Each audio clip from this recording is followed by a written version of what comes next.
que, digamos, en una democracia hay formas de, digamos, cómo funcionan las instituciones, cómo se eligen, etcétera. Y eso está establecido en la Constitución. Entonces, ¿qué es lo que pasó acá? Al asumir a través de un golpe de Estado, primero la Junta Militar de Gobierno, después Pinochet, se van tomando medidas en que estos derechos se van suprimiendo, ¿ya? Se van suspendiendo, y no de manera temporal, ¿ya? Y recuerden que se establece, por ejemplo, un toque de queda. Ese toque de queda va a estar en Chile más o menos entre el año 73 hasta el año 78, ¿ya? Así todos los días. No que ahora, como ahora que dijimos que hay toque de queda, pero se toman cada 3 meses, se va tomando la medida, pero por un estado de excepción, por un problema sanitario, ¿ya? En esa época fue distinto. En esa época, acuérdense que los gobiernos funcionan con 3 poderes, ¿ya? Ejecutivo, legislativo y judicial, que son la base de este funcionamiento político. El ejecutivo asumió a través de un golpe de Estado. El legislativo fue, digamos, disuelto. Se disolvió el Parlamento o el Congreso en esa época. En esa época no había ni senadores ni diputados. ¿Quiénes hacían la labor? La Junta de Gobierno. Ellos hicieron la labor que hace el Congreso con las leyes. A través de, no podían hacer leyes, sino que a través de decretos leyes o decretos con fuerza de ley, ¿ya? Y el Poder Judicial ahí funcionaba, pero no al 100% cumpliendo con su labor por las presiones. Y se restringieron muchas libertades.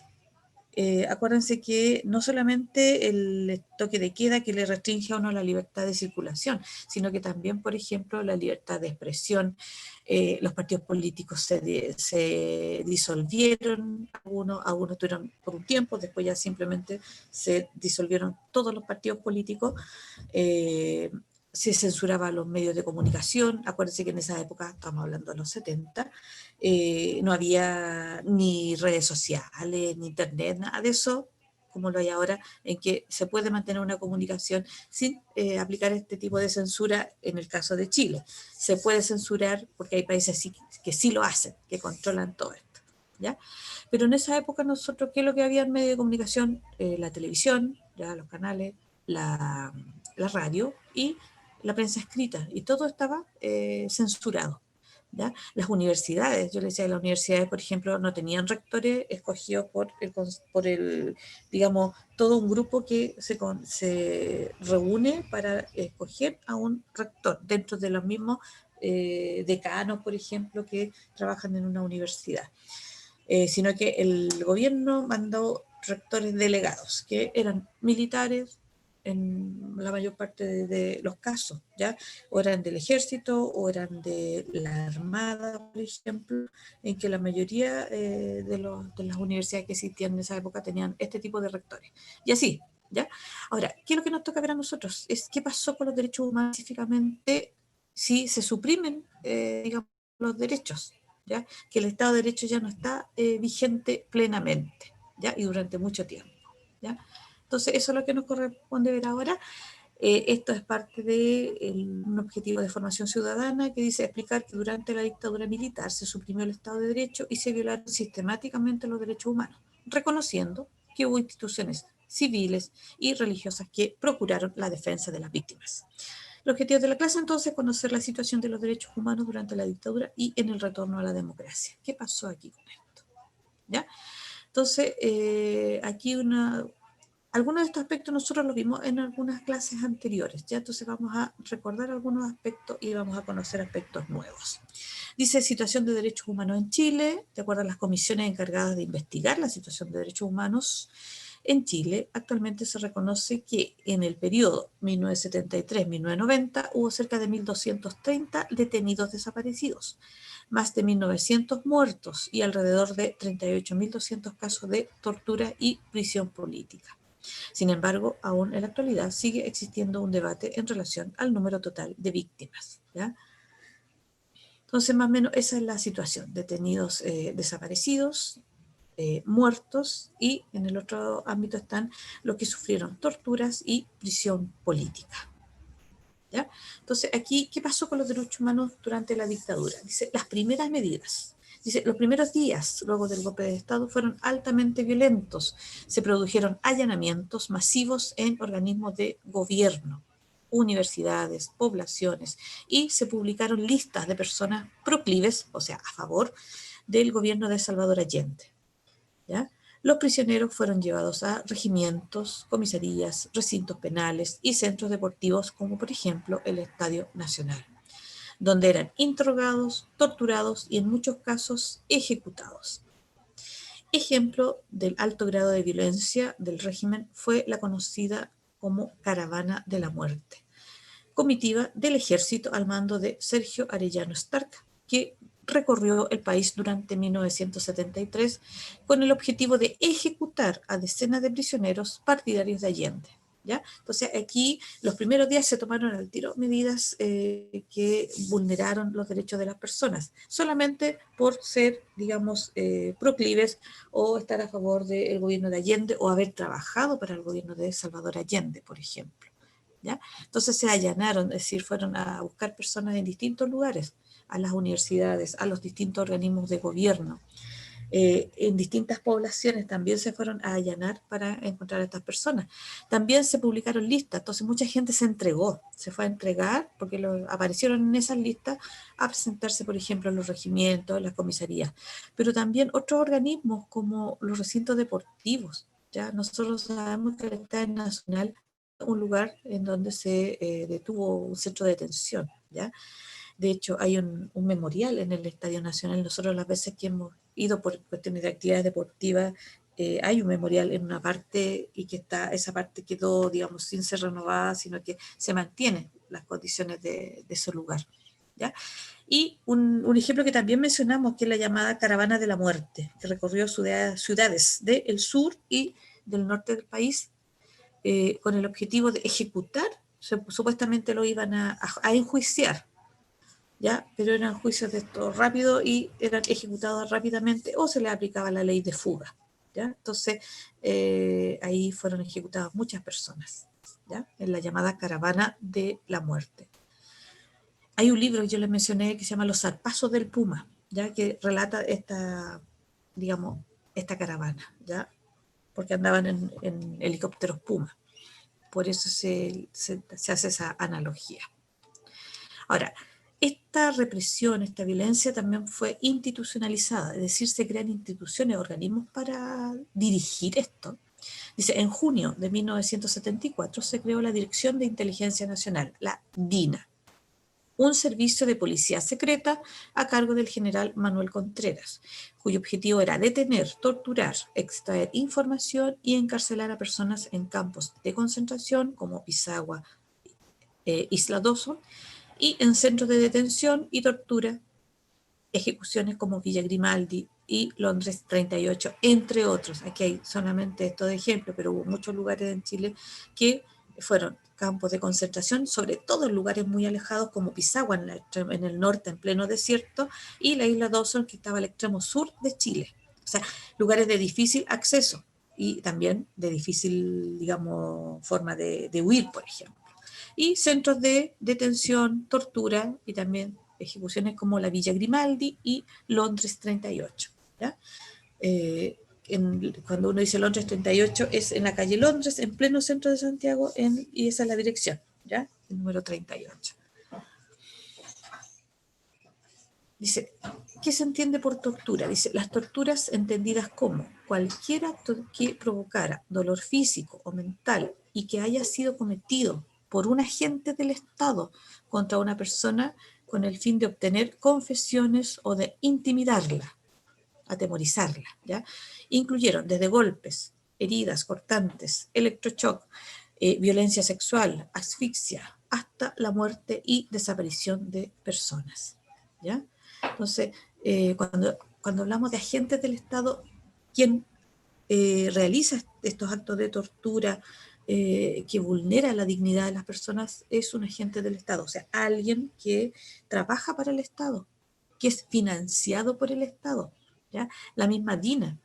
No, todas las instituciones, todos los organismos requieren de financiamiento. Era todo financiado por el Estado, por eso se habla de agentes del Estado, ¿ya? Entonces, aquí se define más o menos qué es lo que se entendía por torturas. Y el objetivo de una tortura es simplemente, o sea, obtener información, ¿ya? O obtener que la persona confiese algo o atemorizarla, que es lo primero, ¿ya? Dice, con la DINA la represión alcanzó la esfera internacional, es decir, ya se conocían hechos y que van a ocurrir también afuera, evidenciada especialmente en el asesinato del general Carlos Prat y su esposa Sofía Cuthbert en Buenos Aires, el año 74. El atentado en Roma contra el exministro del Interior de Eduardo Frei Montalva, Bernardo Leighton, y su señora Anita Fresno en el año 1975. Y la muerte del ex canciller y ministro de Defensa de Salvador Allende, Orlando Letelier, y su secretaria Ronnie Moffitt en Washington, en el año 76. O sea, aquí hay tres casos que son, digamos, que demuestran la actividad de la DINA en el extranjero, ¿ya? En el caso en Buenos Aires, en Roma y en Washington, en Estados Unidos. Y en época en que, por ejemplo, en Estados Unidos no ocurrían estos atentados, ¿ya? No era lo habitual, por ejemplo, en Estados Unidos. En otros países sí era más habitual porque vivieron otra época, y en Italia también, porque existían otros grupos organizados terroristas que en esa época en Italia estaban presentes, ¿ya? Entonces dice, frente a críticas, internas y externas, en 1977 la DINA fue reemplazada por la Central Nacional de Informaciones, o la CNI, pero siguió cumpliendo el mismo rol que su predecesora. O sea, fue un cambio de, uno podría decir, fue un cambio de nombre más que nada, pero la misma fue realizando, o siguió realizando la misma labor, ¿ya? Ahora, mientras esto seguía aconteciendo, nosotros, esto lo vimos antes, nosotros sabemos que hubo sí organismos que lucharon por los derechos humanos, ¿ya? Entonces, frente a la violación sistemática de los derechos humanos, surgieron organismos civiles y religiosos en defensa de las víctimas del terrorismo de Estado. ¿Por qué se habla de terrorismo de Estado? Porque son agentes del Estado, es decir, lo que yo explicaba antes, organismos que funcionan financiados por el Estado, gente que es pagada, recibe sueldos por parte del Estado para realizar esta función contra los ciudadanos. Por eso se habla de terrorismo de Estado, o sea que el Estado también aplica políticas terroristas. Y si hablamos de terrorismo, significa que infunden temor, terror en la población. ¿Cuáles fueron estos organismos? Acuérdense, el Comité ProPaz, que surge en octubre del año 73, que es una organización de carácter ecuménico, es decir, integrado por distintas iglesias, y que entregó apoyo legal y social a las víctimas y sus familiares. El comité tuvo que enfrentar una fuerte presión por parte del gobierno y fue disuelto unos años después. ¿Ya? Comité ProPaz. También surge otra organización que es la Agrupación de Familiares de Detenidos Desaparecidos, que se crea en el año 75, cuyo principal objetivo fue que las personas pudieran conocer el paradero de su familiar detenido. Ya mucha gente sufrió esto y no sabían dónde estaban sus familiares, entonces se organizó esta agrupación de civiles, ¿ya?, para poder ubicar a estas personas y darles la información a los familiares que recurrían a las comisarías, recurrían a los regimientos, a los distintos lugares, pero no se les daba información. Entonces, para saber dónde estaban el familiar que estaba detenido. Otro organismo fue la Vicaría de la Solidaridad, que surge en 1976 en reemplazo del comité que mencionamos antes, el Comité ProPaz. ¿Qué pasa aquí? Entonces, dice, el cardenal Raúl Silva Enríquez solicitó al Papa Pablo VI la creación de la Vicaría de la Solidaridad, organización que se encargó de prestar asistencia de distinto tipo a las víctimas del régimen, ¿ya? Entonces se crea esta vicaría, que es un organismo más dentro de la Iglesia Católica que tiene distintas vicarías. Entonces por eso tuvo que pedir autorización al Papa de la época, Pablo VI, para crear esta Vicaría de la Solidaridad, que estaba encargada entonces de prestar asistencia de distinto tipo a las víctimas del régimen. Y también está el llamado Comité de Defensa del Pueblo, CODEPU, creado en 1980 y estaba integrado por civiles también, asistentes sociales, abogados, con el objetivo de asistir a las víctimas y familiares de detenidos desaparecidos. Y también funcionaron organizaciones que estaban en el exterior. Dice, junto con estas organizaciones internas, diversos organismos internacionales y países condenaron los crímenes perpetrados por la dictadura militar. La ONU, por ejemplo, creó una comisión para analizar el tema y países como Suecia, Venezuela y México apoyaron a los exiliados que escapaban de la represión política ejercida por el régimen. ¿Ya? Entonces también a nivel internacional, de hecho, visitaban unas comisiones que enviaba la ONU para ver la situación de los derechos humanos en Chile. ¿Ya? Y algunos grupos de exiliados que estaban en diferentes países también hacían labor de apoyo para las personas que estaban acá. Acuérdense que exiliados porque tuvieron que salir del país, exiliarse en otro. ¿Ya? Y aquí hay algunas imágenes que también vimos, te corresponde a lo que es el Museo de la Memoria, ¿ya? Donde están estas imágenes de los detenidos desaparecidos. Este Manuel Contreras, que estuvo a cargo de la DINA, ¿ya? Esta agencia o organismo estatal, como una especie de policía secreta, ¿ya? Y él es Sergio Arellano Stark, que estuvo a cargo de la Caravana de la Muerte para ejecutar personas que eran consideradas enemigas de la dictadura o que habían sido o funcionarios del gobierno de Allende o que apoyaron públicamente el gobierno de Allende. ¿Ya? Y tenemos aquí el general Carlos Prat, que fue víctima en Buenos Aires de un atentado de una autobomba. Se le puso una bomba en el auto y ahí falleció con su esposa. Él estaba no estaba exiliado, sino que se había ido a vivir a Buenos Aires. ¿Ya? Él había sido comandante en jefe del ejército antes que Pinochet. ¿Ya? Él renunció a su cargo y Allende nombra como comandante en jefe del ejército a Augusto Pinochet. Y tenemos acá al canciller Orlando Letelier. Él había sido ministro de Relaciones Exteriores o canciller del gobierno de Salvador Allende. ¿Ya? Y sufrió un atentado en Washington, también una autobomba en Washington, y ahí muere con una secretaria, en ese momento iba acompañándolo en el auto. ¿Ya? Y tenemos acá imágenes del Comité Pro Paz, ahí está, digamos, en la imagen está el cardenal Raúl Silva Enríquez y los integrantes que formaron este Comité Pro Paz, que era, acuérdense, ecuménico, porque fue integrado por distintas instituciones religiosas, de distintos credos, para que ahí me entiendan, no solamente eran católicos. Y la Vicaría de la Solidaridad, que es ya una institución católica, dentro de la organización que tiene la Iglesia Católica hay distintas vicarías, y se crea esta para ver todos los temas de derechos humanos.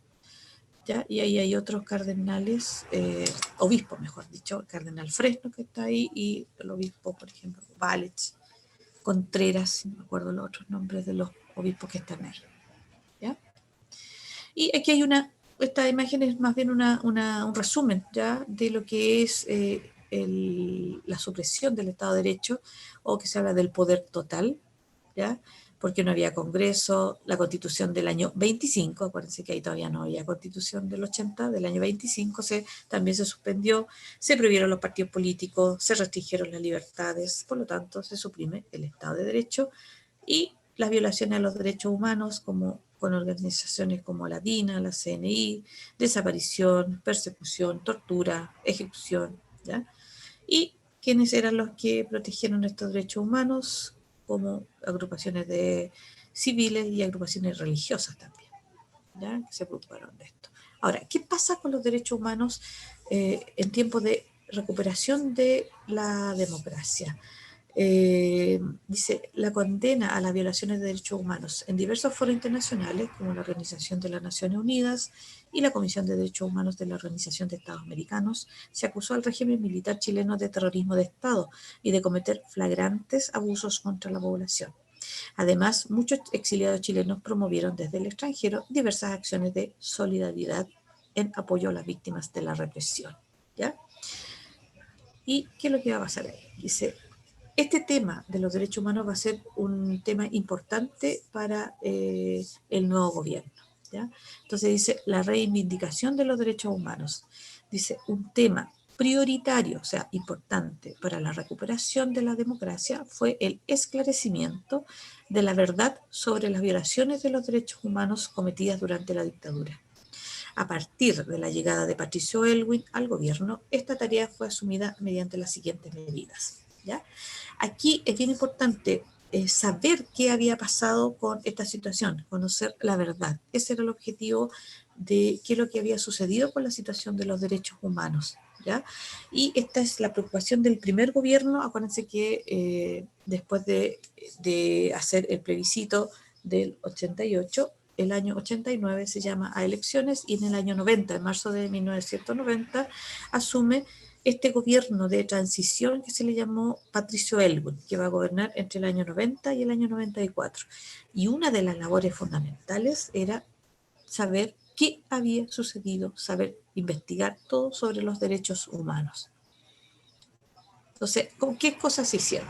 Primero se creó la Comisión Nacional de Verdad y Reconciliación, ¿ya? Comisión Nacional de Verdad y Reconciliación, que funcionó entre los años 90 y 91. Dice, conformada durante el gobierno de Patricio Aylwin por un grupo de 9 profesionales civiles dirigidos por el abogado Raúl Rettig. Durante 9 meses investigó más de 3.400 denuncias. En febrero del año 91, la comisión presentó un informe en el que se estableció un total de 2.279 muertes durante el periodo investigado. Este informe, también conocido como el informe Rettig, fue el punto de partida para la realización de nuevas investigaciones, ¿ya? Es decir, se presentaron denuncias ante esta Comisión Nacional de Verdad y Reconciliación, ¿ya? Es decir, establecer la verdad, pero también poder, y es difícil para las familias de las víctimas, una reconciliación a nivel nacional, ¿ya? Entonces, de una cantidad de denuncias que se hicieron, se estableció un total de 2.279 muertes, o sea, se investigó y se estableció, se llegó fehacientemente a esta cantidad de muertes durante el periodo que se va a investigar. La comisión entonces se llamaba la Comisión Nacional de Verdad y Reconciliación, pero también se conoce como el informe Rettig. Si uno busca informe Rettig, le va a aparecer la información, ¿ya? Y este es el primer tomo del informe de la Comisión Nacional de Verdad y Reconciliación, ¿ya? Hay un resumen también que se publicó, pero son varios tomos los que se llegaron. Recuerden que son la cantidad de casos, ¿ya? Entonces no es una recopilación muy pequeñita, entonces son varios tomos y también hay un resumen para revisar este informe Rettig, ¿no? O el informe de la Comisión Nacional de Verdad y Reconciliación. Digamos, la imagen que está ahí es del abogado Raúl Rettig que dirigió toda esta investigación, ¿ya? Fue creada en mayo del 90 y el informe fue entregado en febrero del año 91, ¿ya? Y está entonces este personaje. ¿Ya? Y ahí está el informe, la entrega del informe al gobierno de Patricio Aylwin. Ya ven ahí encima de la mesa la cantidad de tomos que hay ahí encima, con toda la investigación que se hizo de estos casos, ¿ya? Más de 3.000 se investigaron en total. Y tenemos otra comisión, ¿ya? Que fue creada después. Dice, la Comisión Nacional sobre Prisión Política y Tortura. Esta fue mucho después, acuérdense que la otra fue entre el 90 y el 91. Esta fue bastante tiempo después, pero tuvo un mayor tiempo de duración. Dice, creada en el año 2003, durante el gobierno de Ricardo Lagos, buscó complementar, ¿ya? Complementar el informe Rettig, que solo se había pronunciado respecto a las muertes y desapariciones ocurridas durante la dictadura, ¿ya? Así, en este nuevo informe, conocido como el informe Valech, y entregado en el año 2011, se incluyeron los casos de 9.795 personas que sufrieron prisión política y tortura, ¿ya? O sea, esta Comisión Nacional sobre Prisión Política y Tortura, que fue creada en el año 2003 bajo el gobierno, o siendo presidente Ricardo Lagos, busca complementar la información que había recopilado el informe Rettig o el informe anterior. ¿Ya? ¿Por qué? Porque el otro informe se pronunció sobre las muertes y las desapariciones. Este nuevo informe, el informe Valech o el de la Comisión Nacional de Prisión Política y Tortura, iba a investigar y a informar precisamente sobre la prisión política y sobre la tortura. ¿Ya? Y ahí se incluyeron 9.795 casos de personas que habían sufrido prisión política y tortura. ¿Ya? Y esta es la portada entonces del informe de la Comisión Nacional sobre Prisión Política y Tortura, también conocido como informe Valech. ¿Ya? Y ahí está la entrega entonces al presidente, en este caso, presidente Lagos. Y ahí están los dos protagonistas de estas dos comisiones investigadoras, que una es Raúl Rettig, ¿ya?, de la Comisión de Verdad y Reconciliación, y Sergio Valech, que era un obispo de la Iglesia Católica, a cargo de lo que fue la comisión que investigó la prisión y las torturas, ¿ya? Tortura y prisión política.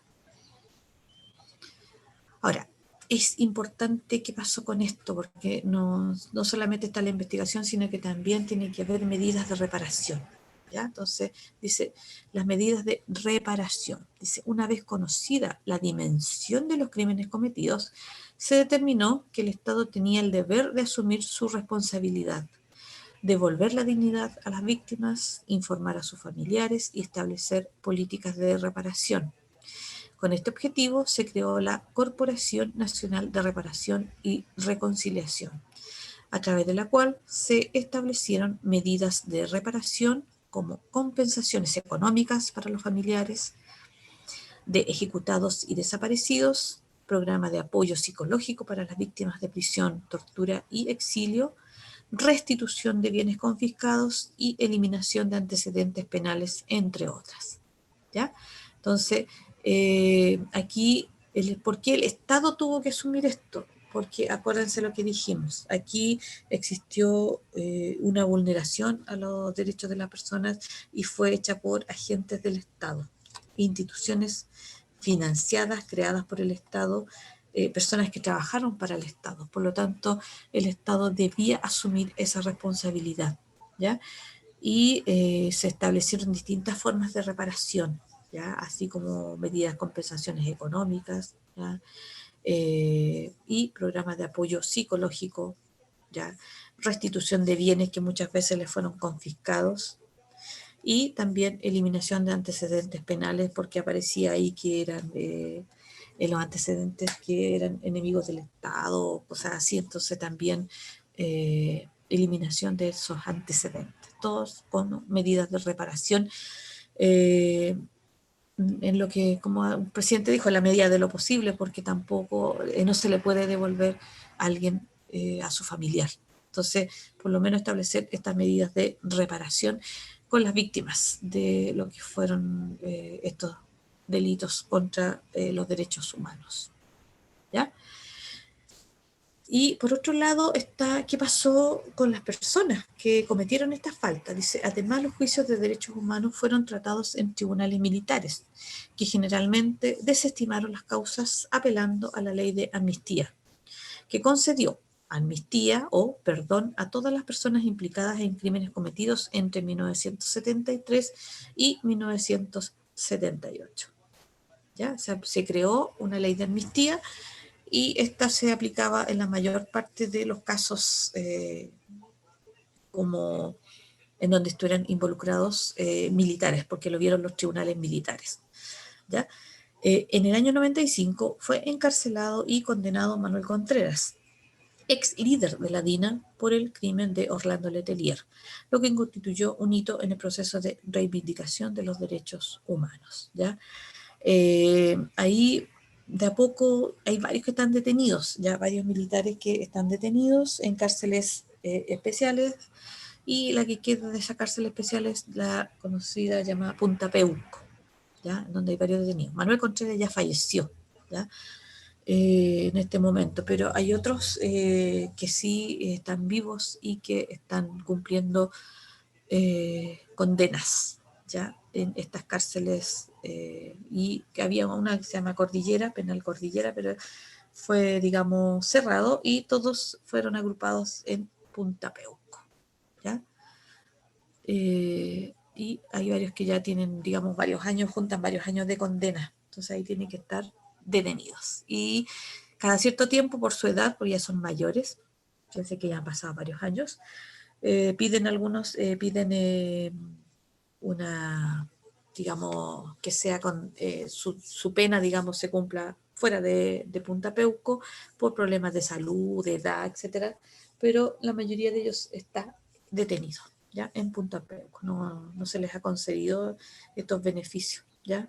Porque las organizaciones también de derechos humanos también van a actuar en contra de que se les dé esto, digamos, esta especie de beneficios que otorgan en gendarmería cuando hay buen comportamiento o hay un problema de salud, etcétera, ¿ya? Entonces, eso es en cuanto a la parte que sucede ahora con los militares que intervinieron en esto y los civiles también, porque también había civiles, ¿ya? Vamos a dejar de compartir, chiquillos, y si tienen alguna duda al respecto, ¿ya? Aquí un resumen, en el fondo, una síntesis de los derechos humanos durante la dictadura y qué sucedía con esto, qué organismos surgieron en defensa de estos derechos humanos y también qué pasó después, una vez que se retornó a la democracia, qué sucedió con los derechos humanos, ¿ya? Y también qué es lo que pasó con las víctimas, si se hizo alguna actividad de reparación, como vimos, o también con los militares, los civiles que estuvieron involucrados en estos hechos, ¿ya? Dudas, consultas y tener clarito que esto tiene relación obviamente con lo que es la supresión del Estado de Derecho, ¿ya? En que se suprimen libertades, derechos, etcétera, para todos. Y como vimos en esa época, los partidos políticos, el Parlamento, ¿ya? Que estaban, digamos, prohibidos en esa época, ¿sí? Ya, no hay dudas, consultas, chiquillos, al respecto. Estaríamos entonces viendo. Chiquillos, otro punto. Me interesa